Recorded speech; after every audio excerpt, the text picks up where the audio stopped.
looks me in my face and he says, I'm going to take him out about the 8th or 9th. This title, Legend versus Legend. So, I mean, that speaks for itself. Think about what he had to say about you when he said, you're way better than Floyd Money Mayweather. I know you heard that he said that. What thoughts came to your mind when you heard that Canelo Alvarez said that about you? Hey, that's a big compliment. He's been in the ring with both of us, so he would know, from his own experience. A lot of people, they can say this, they can say that, but there's only, a few people that can say they've been in the ring with Terence Crawford and Floyd Mayweather and give their own.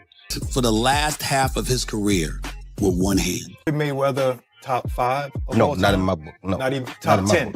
Maybe top 10 in my book, Kevin. Not top 5. Maybe. Pound for pound, he's that dude.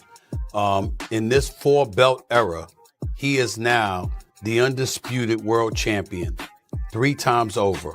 140 pounds, 147, now 168 pounds. You think to that? Who, Terence? Yeah. Oh, of course. Of course he is. Canelo saying that Crawford's a better fighter than Mayweather. Do you agree with that? No, I don't. But I think Crawford. And he says, I'm going to take him out about the 8th or 9th round. He says, I'm going to walk right into him and stay at his chest. He's going to have to push me off in order to throw his punches. He said he's going to be circling the ring. He said by around 4 or 5, he's not going to have any legs. He's going to be done. And he said, and I'll just toy with him and keep him around until around the 8th. No, not even top 10. Maybe top 10 in my book, Kevin. Not top 5. 10. Maybe top 10, but not top 5. Floyd can fight. Don't get it wrong. Floyd can fight. But here's what my problem is. Well, I understand. I know you're a Floyd fan. But here's my problem. Who did Floyd fight that was on his level when he fought? Only Canelo said. I'm just saying Floyd never fought nobody that was of his equal. He didn't fight a James Toney. He didn't go looking for a James Toney. He fought Shane Mosley at 38 years old, and it still was a good fight while he left. Shane almost took him out at 38. He fought Oscar De La Hoya at an old age, and we still ain't sure, if you go look at the fight, I still ain't sure who won that. That was a close fight. Close fight. But this is the old Oscar De La Hoya. But it's not. Wait. Stephen A. Smith knows how to raise the stakes, and when he waves that red flag in boxing, the entire sport leans forward. His latest warning landed right at the heart of the debate: Terence "Bud" Crawford versus Floyd Mayweather. To Stephen A., Floyd's shoulder roll is like an unsolvable riddle. Fighters walk in with confidence and leave drained, mentally and physically, after missing all night. That's the code Crawford is daring to crack. But Bud isn't just another name in the mix.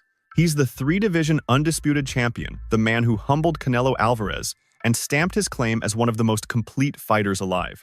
And yet, Stephen A. cautions, chasing Mayweather's legacy is dangerous business. In a sport where greatness balances on a knife's edge, one slip can turn triumph into a headline about failure. Then, Roy Jones Jr. detonated the debate. He flat out said Floyd isn't top 5 all time, maybe not even top 10. In Roy's eyes, Floyd cherry-picked his moments, fighting names like Mosley and De La Hoya when they were faded. Crawford, meanwhile, has been running through pound-for-pound talent in their primes. That's the sharpest contrast in this whole debate.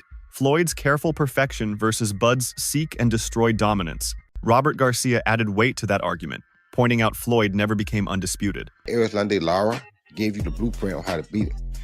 People like Floyd Mayweather also gave you the blueprint on how to beat him. But Bud is more fierce, more fearsome, and more angrier, and more meaner than both of those guys. So if they showed you the blueprint, Bud gonna go out there and take that blueprint and do even more with it. Accurate. Crawford's more. He got that dog in him, and he believes in himself. Both of them got that mindset. So they're both great fighters. I don't like to say who's better. Pick Mayweather, both in the prime. I would probably pick Mayweather to win, just like I would probably pick Pacquiao to win, both in the prime. Ooh, to beat Crawford. Yeah, I think so. Prime for prime, nice. Yeah. But is Crawford one of the greatest of all time? He's the 100% division champion, but never became undisputed. Never really followed that unification, stuff like that.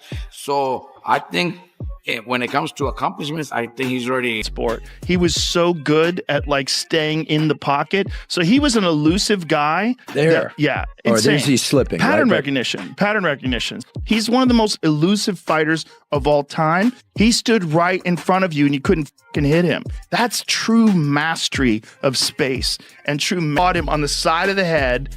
And the referee claimed that it was behind the head. So Floyd fired the referee in the middle. Crawford has done it multiple times. When it comes to accomplishments, Crawford's already done more. Garcia insisted. For him, legacy isn't just about skill, it's about history written in bold letters. But Joe Rogan pushed back hard, planting his flag on Mayweather as the greatest ever. He praised Floyd's mastery of distance, timing, and mental control. Stories of Floyd firing up for 2 a.m., runs after leaving a nightclub, only reinforced the idea of a man addicted to discipline. That, Rogan argued, is what made him untouchable. And yet, Crawford is the kind of fighter who doesn't blink at myths. If Floyd's shoulder roll is smoke, Bud is the kind of fire that punches through it. Southpaw dynamite, constant adjustments, ruthless pressure. It's exactly the style fans imagine could test Mayweather in ways no one ever did. Drinking water, everybody's partying, having a good time. Floyd would leave the nightclub at 2 a.m., have his bodyguards drive the car, and he would run in front of the car for hours. Run home, 2 o'clock in the morning. Run 5-6 miles. And did it all the time. Just always did. He was always fit. By like centimeters. And they may think that like his depth perception and the depth perception of successful fighters must just be exquisite. Because, I mean, like slipping at that distance with just a chin movement. That's one thing, but it's also pattern recognition. You've been doing it so many. Not one time. And Crawford, yeah, he's more of a fighter, boxer. Mayweather's more of a boxer. Or that I stepped in the ring with Mayweather, but I really feel that technically, I think Mayweather is much more superior than Crawford. Not just because he beat me and it was a close fight, whatever, you know. I have to disagree because Floyd Mayweather toyed with Canelo. Like he lived. What, 23, 25? Yeah, he was. Very, very young in the game, very obviously. Young, yeah, very young. He had more fights than Floyd, and he lost. Yeah, but a man that was 30-something years old, 36. But Floyd was clearly at the top of his career, and Canelo had fought a lot of people. But his career. How you at the top of your career in your prime? You in your prime? You ain't in your prime. Did he lose? 20s. I mean, your prime is in your 20s. It's different for different people. Yeah, okay. Well, it sure, and that's why Canelo is saying what he's saying. But I mean, want to make himself look like he did. Oscar De La Hoya leaned back toward Floyd, praising his technical purity. Jeff Mayweather reminded everyone of context.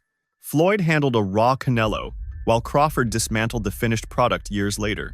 Both statements are true, but they speak to different eras and different circumstances. At its core, the debate isn't about slickness, it's about philosophies. Mayweather perfected the art of control. Crawford thrives on adaptation and demolition. One man built his empire on never being hit. The other built his on making sure his opponents never forget the punches that landed. And that's why the question burns hotter every time it's asked. Who would you take, Mayweather's flawless defense or Crawford's relentless adaptability?